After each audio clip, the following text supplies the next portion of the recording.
学生休热结束了后，回到学校上课。不过，煞有病院发现讲，开学了后，学生因为近视来找医生的情形有变较侪，可能是伫咧疫情停课期间，搁再加上休热、3C 产品使用过多所引起。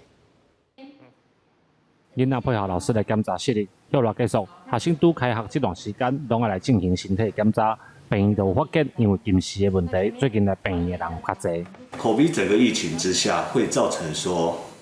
我们的户外活动相对于减少，小朋友长时间在家里做一个室内的远距教学，这两个重大的因素造成说，我们发现这一年来近视的比例确实明显的增加。有学校表示，目前伫学生的视力检查当中，确实有囡仔近视度数有增加，因为这个停课休热期间，3C 产品使用过量有关系。学校嘛开始安排，让囡仔目睭休困的活动。我们就会做早自修的一个活动时间，那做分流。